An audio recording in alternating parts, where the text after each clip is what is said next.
Hey, welcome back to Adult Brain. This is another experimental live read going through the book Ancient America, Notes on American Archaeology back from 1871 by Baldwin.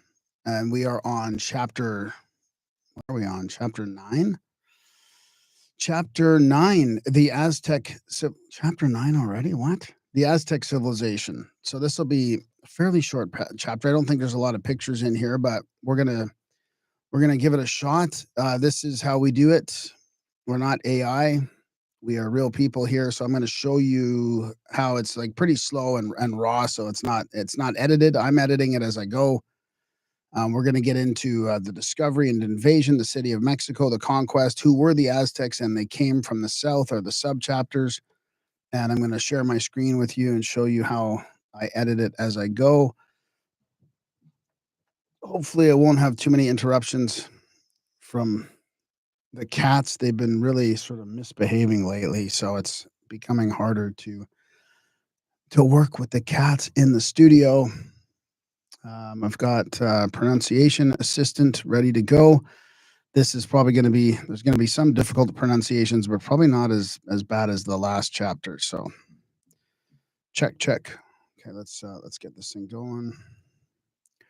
Share my entire screen. Normally, of course, if I was doing this without doing it live, I would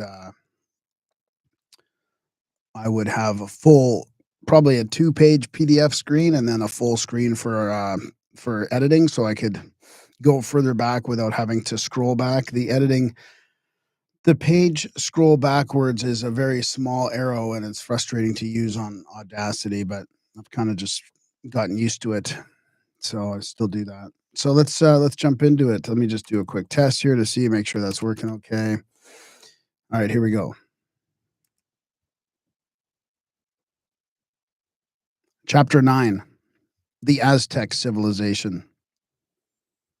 If a clever, oh my God. Clever gleaner of the curious, a clever gleaner of the curious and notable things in literature. Okay. Clever gleaner. That's just a weird start. I'm just going to start over, and the cat's bugging me already. She wants on my lap, so I'll give her a chance at that. Well, before I start, come on, Moke. Come on, then. Meow. All right. The way I have the mic might not work for her. She's got to get down first. Okay, here we go. Let's see. This record level's got to stay up at least at 45. I'm going to start up here. It'll probably go down a little bit. If a clever gleaner of the curious and notable things in literature. Check. Chapter 9, the Aztec civilization. If a clever gleaner of the curious and notable things in literature should write on the curiosities of historical speculation, he would be sure to take some account of A New History of the Conquest of Mexico, published in Philadelphia in 1859. The special aim of this work is to deny utterly the civilization of the Aztecs. The author has ability, earnestness, and knowledge of what has been written on the subject. He writes with vigor and with a charming extravagance of Let me pull that down. Let's get started. I'm going to redo that spot. He writes with vigor and with a charming extravagance of dogmatic assumption, which must be liked for its hardiness, while it fails to convince those who study it. This writer fully admits the significance of the old ruins and maintains that a great civilization formerly existed in that part of the continent. This he ascribes to the Phoenicians, while he gives it an extreme antiquity and thinks the present ruins have existed as ruins for thousands of years, explaining these words to mean that their history is separated by a cycle of thousands of years from the civilization of our day. Who is that again? Published in A New History of the Conquest of Mexico in 1859. It might be worth checking that out. In his view, the people who constructed the old cities were subjugated and destroyed long ages since by inroads of northern savages, who were the only people in the country when the Spaniards arrived. The, Mocha, what are you doing? Stay down? No?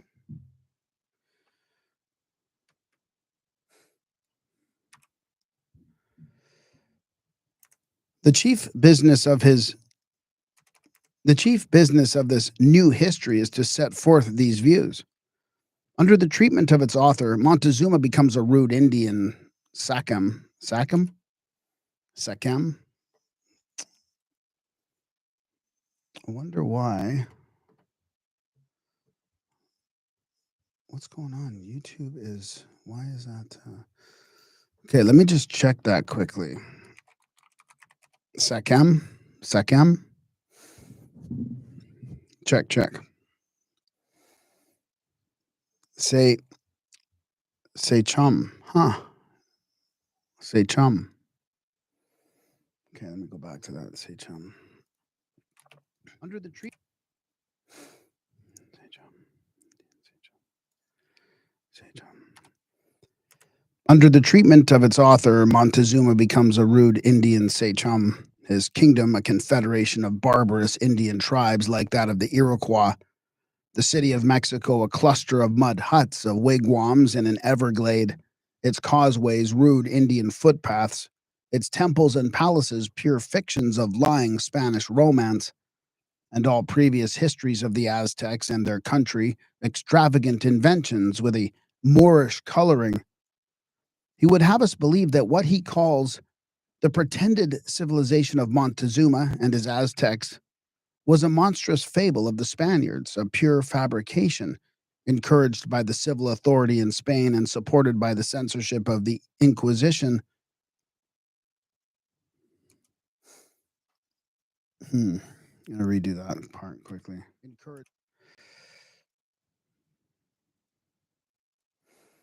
Check, check. Encouraged by the civil authority in Spain and supported by the censorship of the Inquisition. Encouraged by the civil authority in Spain and supported by the censorship of the Inquisition. Therefore, he undertakes to destroy the fabric of lies, unveil those Mexican savages, the Aztecs, and tell a new story of their actual character and condition. Of course, views so preposterous do not find much favor. If the Mexicans, if the Mexicans, if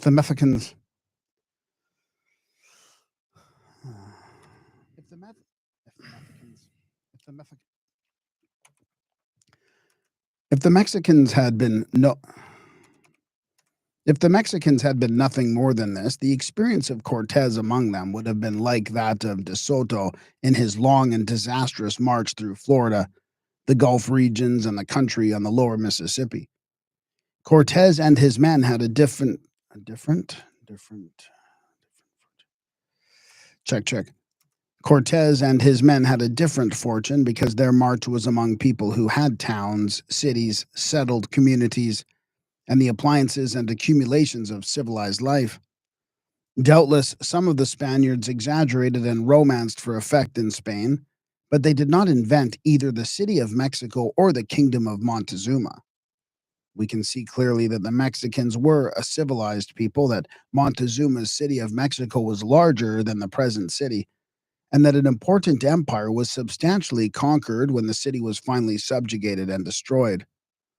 That the ancient city of Mexico was a great city, well built partly of timber and partly of cut stone laid in a mortar of lime, appears in all that is said of the siege and of the dealings of Cortez with its people and their rulers. Montezuma, wishing to remove false notions of the Spaniards concerning his wealth, said to Cortez during their first interview, "The Tlaxcalans, I know, have told you that I am like a god, and that all about me is gold, silver, and precious stones. But you now see that I am a mere flesh and blood, and that my houses are built of lime, stone, and timber." Lime, stone, and timber. This was the poorest view of the old city of Mexico that could be given to those who saw it. It is not easy to understand how a denial of the Aztec civilization was possible. The discovery and invasion. The first inhabitants of that part of the continent seen by the Spaniards were Mayas from Yucatan. Columbus met them in 1502 at an island near Ruatan, off the coast of Honduras. While he was stopping at this island, these Mayas came there in a vessel of considerable size from a port in Yucatan 30 leagues distant. It was a trading vessel freighted with a variety of merchandise, and it used sails. Its cargo consisted of a variety of textile fabrics of diverse colors, wearing apparel, arms, household furniture, and cacao, and the crew numbered 20 men. Columbus, who treated them very kindly, described those strangers as well clothed, intelligent, and altogether superior to any other people he had discovered in America. Adventurers hunting for prey soon began to make voyages in that direction and report what they saw. Sailing along the coast of Yucatan, they discovered cities, and the grandeur of the buildings filled them with astonishment. On the mainland and on one or two islands, they saw great edifices built of stone. The seeming riches and other attractions of the country led the Spaniards to invade Yucatan, but they were defeated and driven off. At this time, they gained considerable knowledge of Mexico and persuaded themselves that immense wealth could be found there. Finally, in March 1519, Cortes landed near the place where Veracruz was afterward built and moved on through the country toward the city of Mexico. Studying in all the histories of the conquest, only their incidental references to the civilized condition of the people, we can plainly see. Should we do that? Study. Funny how sometimes I say something that's very similar. It's just the words are mixed up, but then it's hard to read the rest of the sentence. Studying in all the histories of the conquest, only their incidental references to the civilized condition of the people, we can see plainly what it was. As the invaders approached Tlaxcala, they found beautiful whitewashed houses scattered over the country. The Tlaxcalans had towns, cities, agriculture, and markets. Cortes found among them all that was needed by his troops. His supremacy in Tlaxcala was easily established, and it was not difficult to induce the people to aid him cordially in his operations against Mexico, for he hated the Aztecs by whom they had recently been subjugated.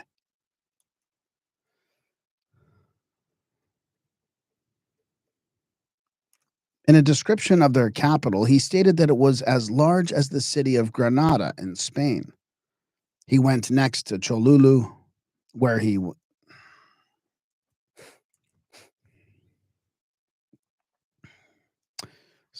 I'm contemplating whether I should double check the Tlaxcala pronunciations. I did test it before I read it, but he went next to Cholulu, where near to the great mound was an important city in which they saw a great plaza. Bernal Diaz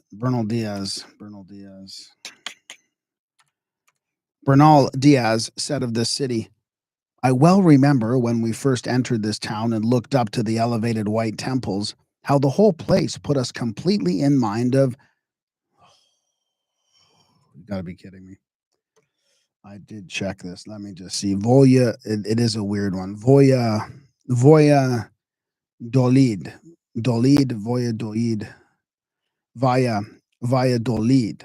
Valladolid. Valladolid. Valladolid. Valladolid. Valladolid. Bernal Diaz said of this city, "I well remember..." Valladolid. Valladolid. "I well remember when we first entered this town and looked up to the elevated white temples, how the whole place put us completely in the mind of Valladolid. The white temples were elevated because they stood on high pyramidal foundations, just as they are seen in the old ruins. It is probable, however, that these were built of adobe bricks or of timber. The city very likely was much older than the Aztec Empire. A Spanish officer named Ordaz ascended Mount Popocatépetl Poca, Papa, Popa. So, Popa, Popocatépetl. Now, this has got the pronunciation in the middle. Popocatépetl, Tepetl, Tepetl, Tepetl, Tepetl, Tepetl, Popocatépetl, Popocatépetl.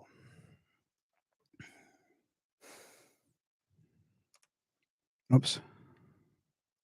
Popoca, Popoca, Popocatépetl.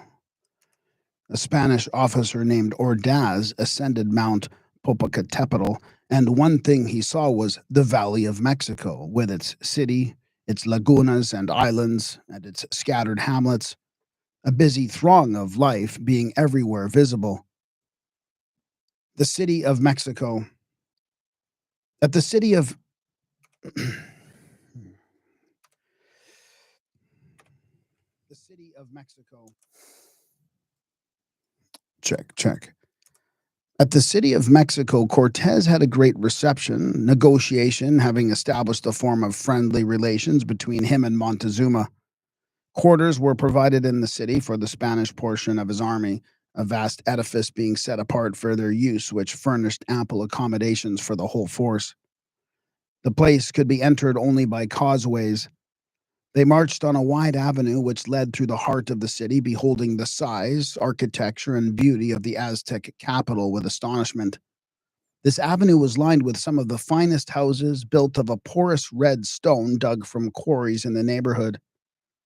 The people gathered in crowds on the streets, on the flat roofs, in the doorways, and on the windows to witness the arrival of the Spaniards.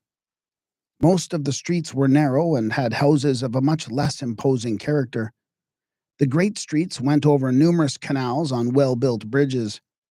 Montezuma's palace was a low, irregular pile of stone structures extending over a large space of ground. Among the teocallis of the Aztec capital, the great temple stood foremost.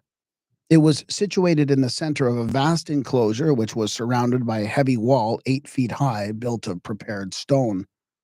This enclosure was entered by 4 gateways opening on the 4 principal streets of the city.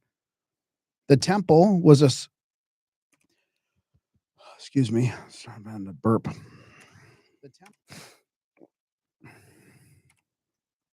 Scroll up while I can. The temple was a solid structure built of earth and pebbles and faced from top to bottom with hewn stone laid in mortar. It had 5 stages, each receding so as to be smaller than that below it. In general outline, it was a rectangular pyramid 300 feet square at the base, with a level summit of considerable extent, on which were 2 towers and 2 altars where perpetual fires were maintained. Here the religious ceremonies were conducted. The ascent was by a circular flight of steps on the outside, which went 4 times around the structure. The water in the lagoons being salt, the city was supplied with water by means of an aqueduct which Chapultepec. Chapultepec.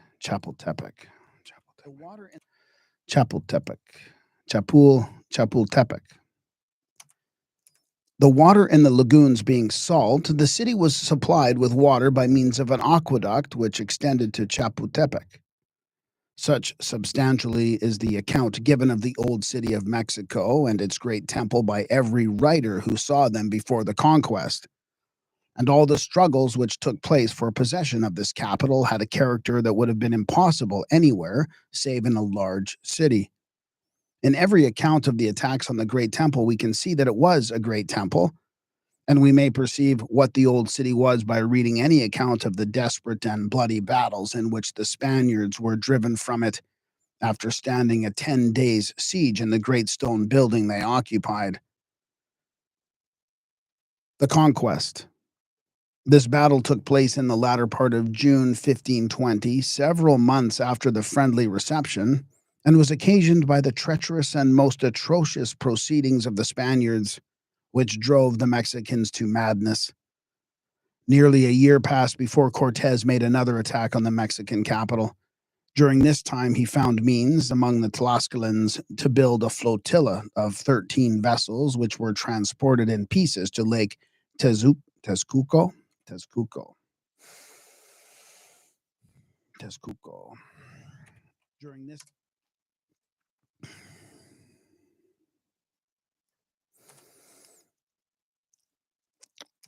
During this time, he found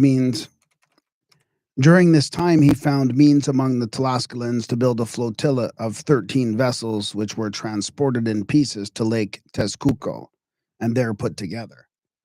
This would have been impossible if he had not found in the country suitable tools and mechanics. By means of these vessels, armed with cannon and assisted by a great army of native allies. Just make sure that record level is still up at 44%. Don't know why it keeps dropping, but let's see here. Cholulans, Tlaxcalans. By means of these vessels, armed with cannon and assisted by a great army of native allies consisting of Tlaxcalans, Cholulans, and many others, he took control of the lagunas, secured possession of the causeways, and attacked the city in vain for 45 days, although his men several times penetrated to the great square. He now resolved to enter by gradual advances and destroy everything as he went. This he did, burning what was combustible and tearing down most of the edifices built of stone. Nevertheless, 30 or 40 days more passed before this work of destruction was complete. The inhabitants of the city were given over to extermination. The conquerors proceeded immediately to rebuild the city, native architects chiefly being employed to do the work. Materials for the rebuilding were taken from the ruins. Probably many of the old Aztec foundations were retained, and there may be now edifices in the city of Mexico which stand on some of these foundations. 12 acres of the great enclosure of the Aztec temple were taken for a Spanish plaza, and are still used for this purpose, while the site of the temple is occupied by a cathedral. The plaza is paved with marble. Like the rest of the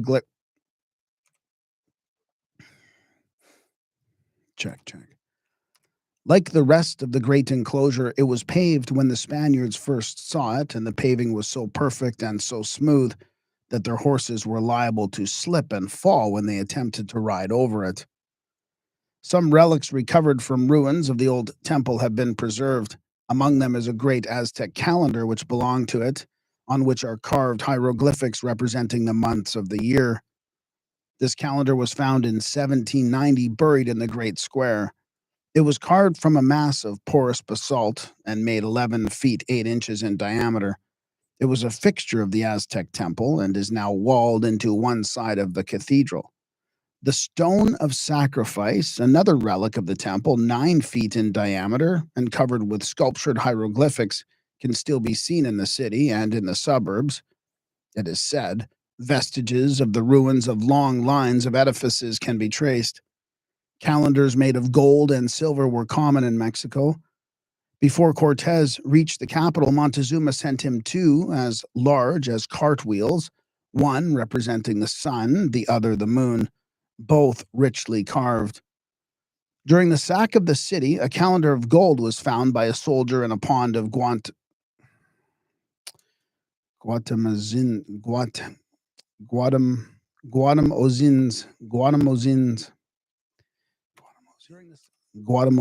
garden. During the sack of the city, a calendar of gold was found by a soldier in the pond of Guatemozin's garden. But these Spaniards did not go to Mexico to study Aztec astronomy, nor to collect curiosities. In their hands, every article of gold was speedily transformed into coin. In every Spanish description of the city, we can see its resemblance to cities whose ruins are found farther south. If the Spaniards had invented the temple, they would not have made it unlike anything they had ever before seen or heard of by placing its altar on the summit of a high pyramid. This method of constructing temples is seen in the old ruins, but it was unknown to Cortez and his men until they found it in Mexico. The only reasonable or possible explanation of what they said of it was that the temple actually existed at the Aztec capital, and the Spaniards, being there, described what they saw.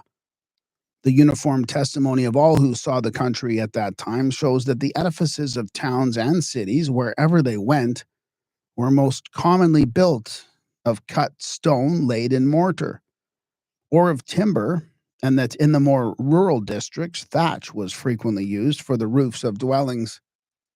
Moreover, we are told repeatedly that the Spaniards employed Mexican masons and found them very expert in the arts of building and plastering. There is no good reason to doubt that the civilized condition of the country when the Spaniards found it was superior to what it was. Hmm. There was no. Got to redo that one. Check, check. There is no good reason to doubt that there is no good reason to doubt that the civilized condition of the country when the Spaniards found it was superior to what it has been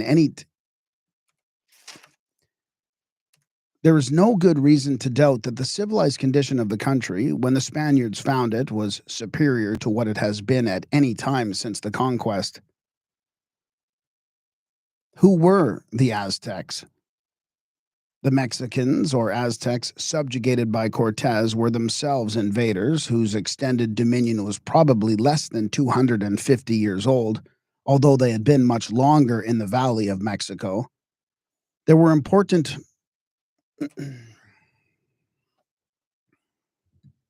Just gotta take a sip of coffee.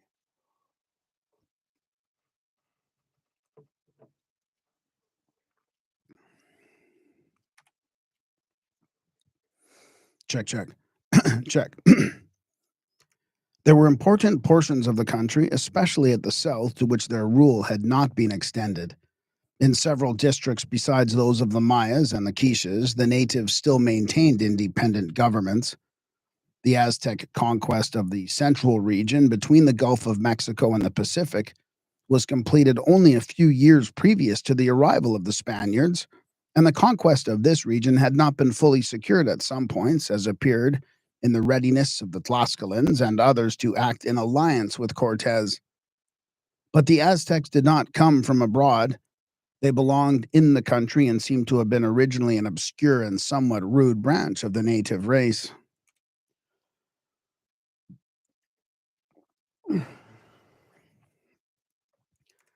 It is very probable that the Colwas and Nahuas, or Toltecs of the old books and traditions, together with the Aztecs, were all substantially the same people. They established in the country three distinct family groups of language, it is said, but the actual significance of this difference in speech has not been clearly determined.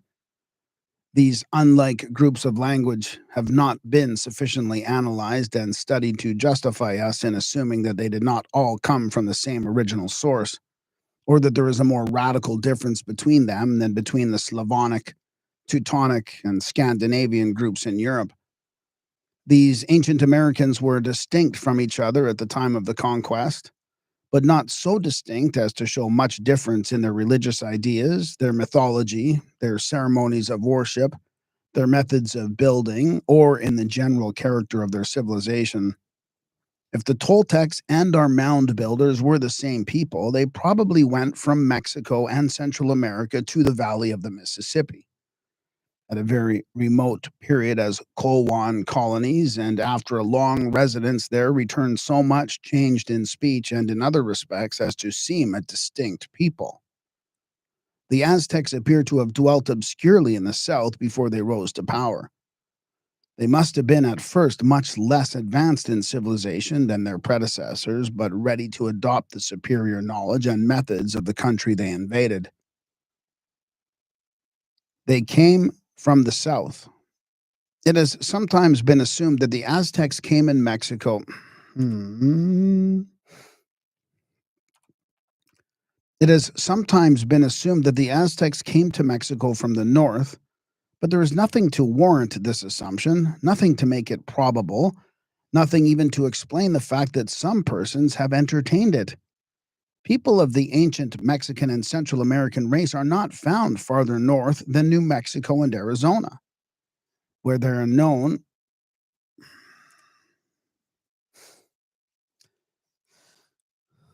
I'm just going to forget that comma. Where they are known as pueblos or village Indians. In the old times, that was a frontier region, and the pueblos seemed to represent ancient settlers who went there from the south. There was the borderline between Mexican. Hmm. There was the borderline between the Mexican race and the wild Indians, and the distinction between the pueblos and the savage tribes is every way so uniform and so great that it is well nigh impossible to believe that they all belong to the same race. In fact, no people really like our wild Indians of North America have ever been found in Mexico, Central America, or South America.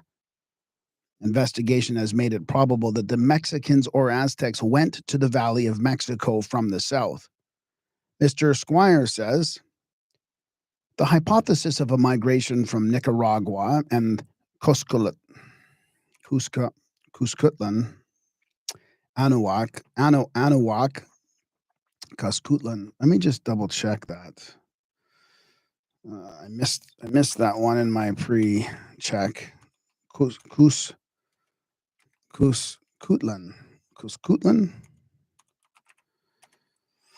What do people guess it is? Cuscatlan. The hypothesis. In the meantime, I will redo that. Check this. 40% shit. My assistant is taking a while. Cuscatlan.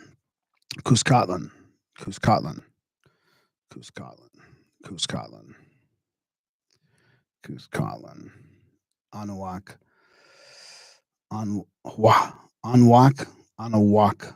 Anahuac. The hypothesis of a migration from Nicaragua and Cuscatlan to Anahuac is altogether more consonant with probabilities and with tradition than that which derives the Let me redo that again. Cuscatlan. The hypothesis of a migration from Nicaragua and Cuscatlan to Anahuac is altogether more consonant with probabilities and with tradition than that which derives the Mexicans. For some reason today I'm pronouncing it Mexicans. I don't know why.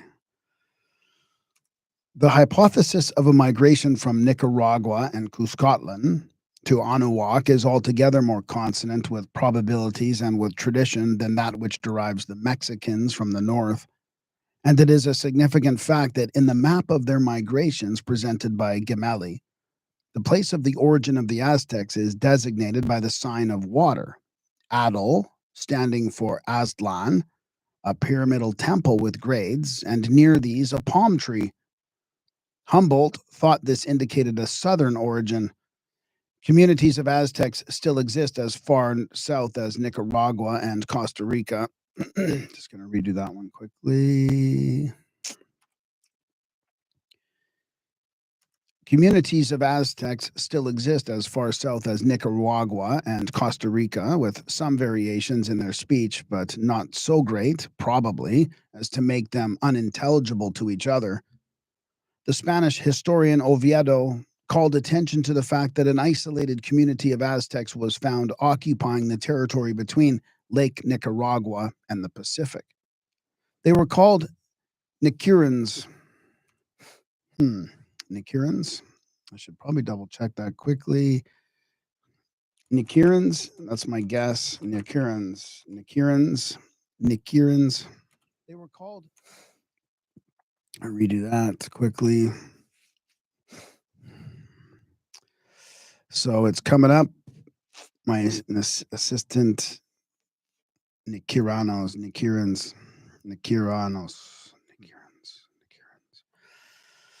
So yeah, it's no longer a word really.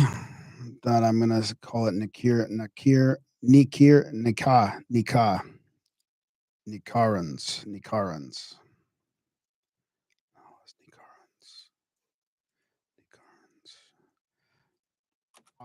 and the Pacific. Here we go.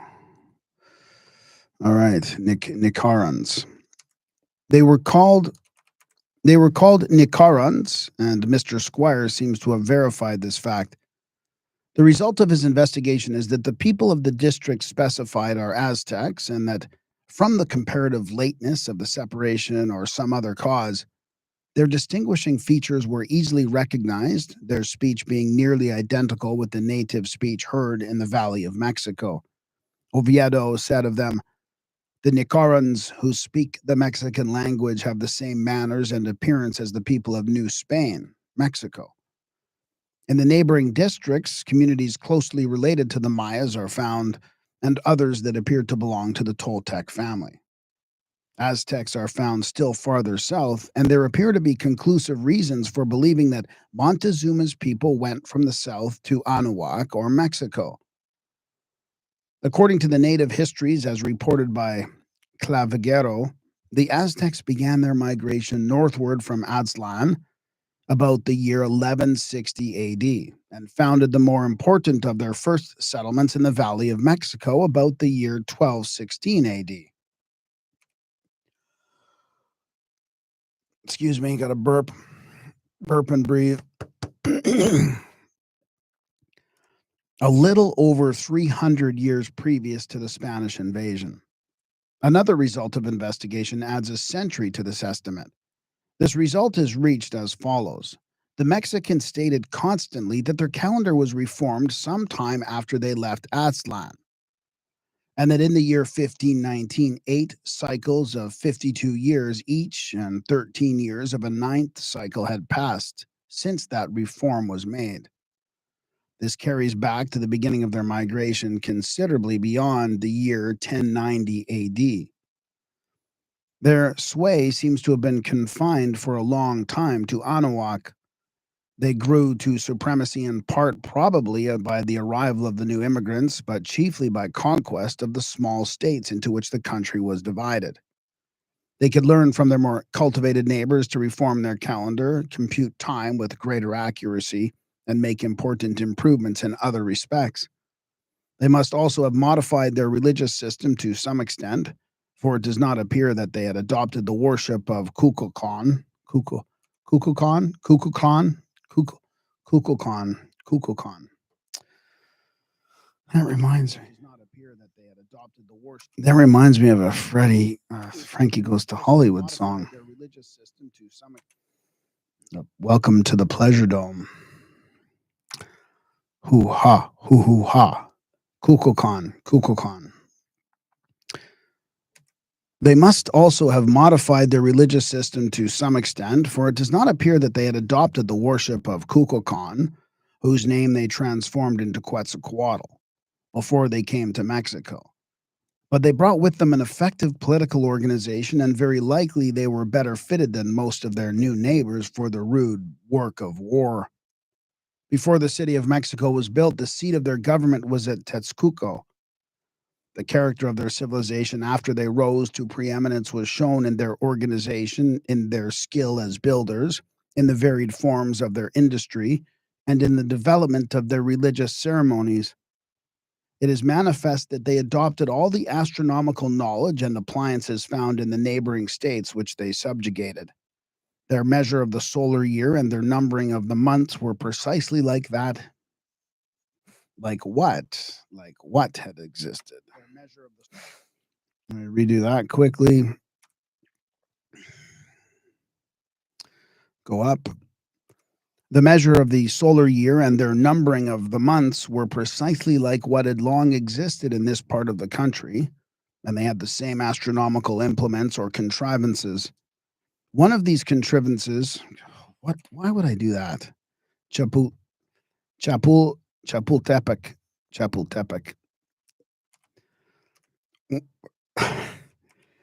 One of these contrivances found at Chapultepec is described as follows. On the horizontal plane of a large, carefully worked stone, 3 hours were cut. 3 hours, 3 arrows. How do I get arrows? You know what? On the horizontal plane, I was wandering somehow. Hours? Arrows?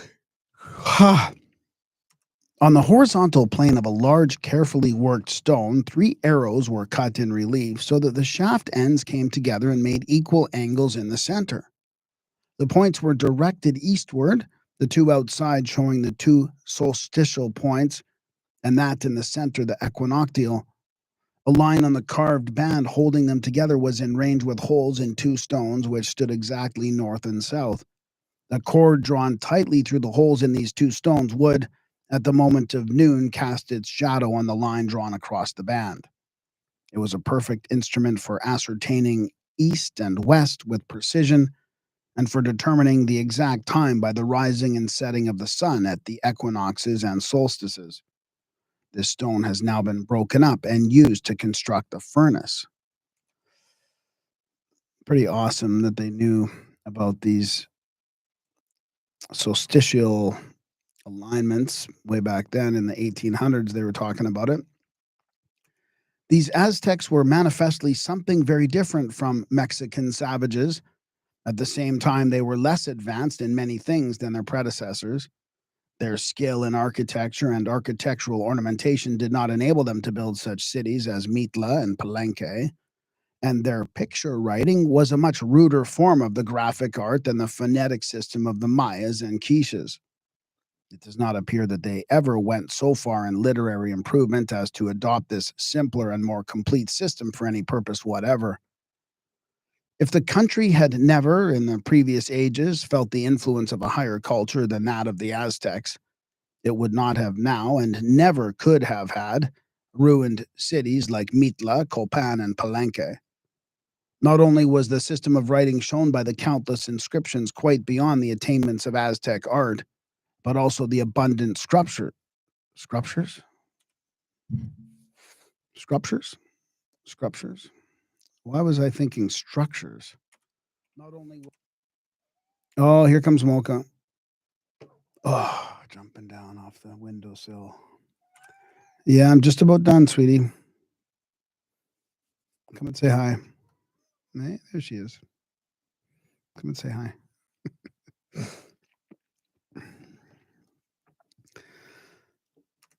Not only was the system of writing shown the countless Not only was the system of writing shown by the countless inscriptions quite beyond the attainments of Aztec art, but also the abundant sculptures and the whole system of decoration found in the old ruins.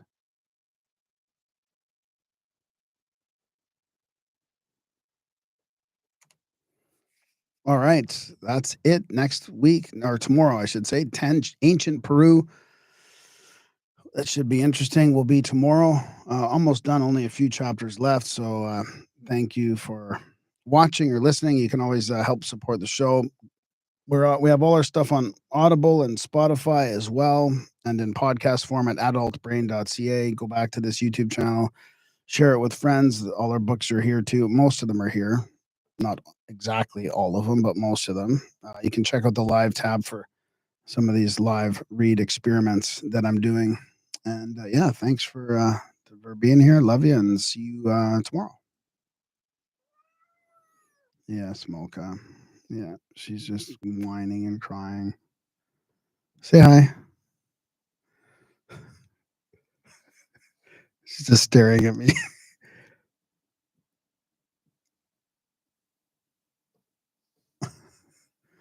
All right, thanks.